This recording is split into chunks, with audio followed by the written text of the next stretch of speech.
I remember sitting at the bus stop and just breaking down. That for me was the lowest.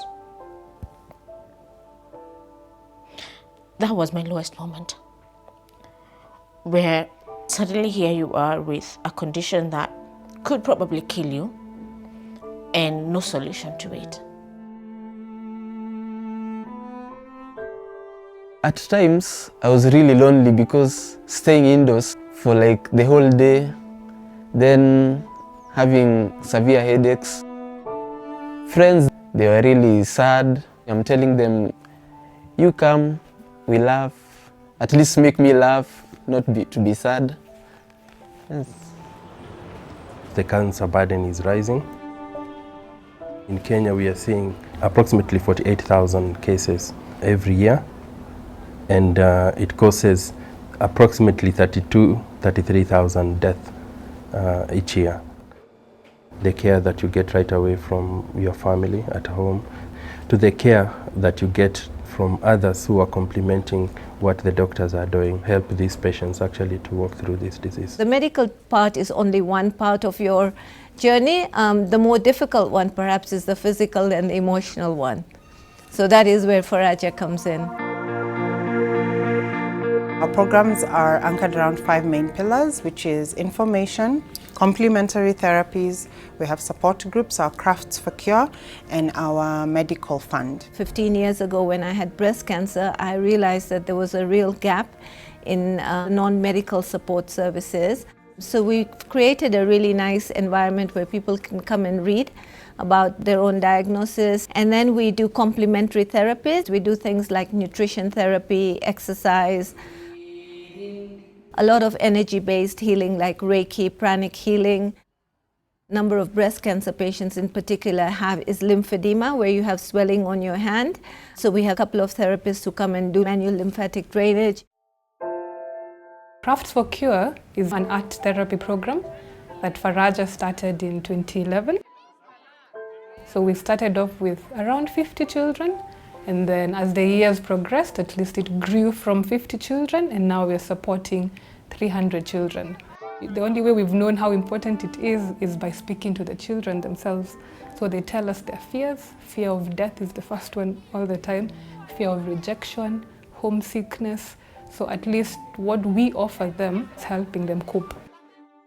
Don't ever walk this journey alone. The support group programs helps them to get some sense of hope. So if you've just been diagnosed with cancer and you go to a meeting and you meet with someone who has been surviving for 20, 15 years, it gives you some sense of hope that, you know what, 10 years from now I could be that person, and changes their perspective that cancer is not a death sentence.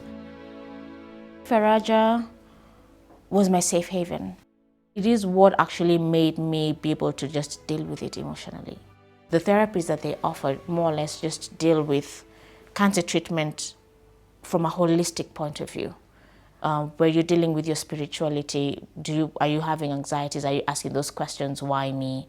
Your emotional being, and also your physical being. So like for me, who always used to have very bad anxiety attacks just before chemo, I would go in for my breathing exercises, where you're taught how to breathe in and just oxygenate your body so that you're able to calm down. When you give to Faraja, you're wiping somebody's tears. And because of your giving, somebody's journey is a little better. That's the biggest reward. My mother used to say, give not because you have to, but because you have the ability to, and give wholeheartedly. Faraja supports a very noble cause. The fact that there is somebody out there assisting them, that is something that we are very proud to be associated with, and we feel very happy and we continue supporting Faraja.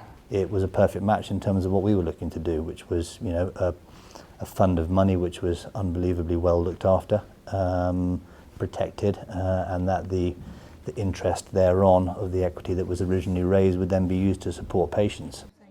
When we started Faraja, we actually said that one of our important principles and values was going to be sustainability. We have been very successful in terms of sustainability by looking at raising 90% of our funding to date locally.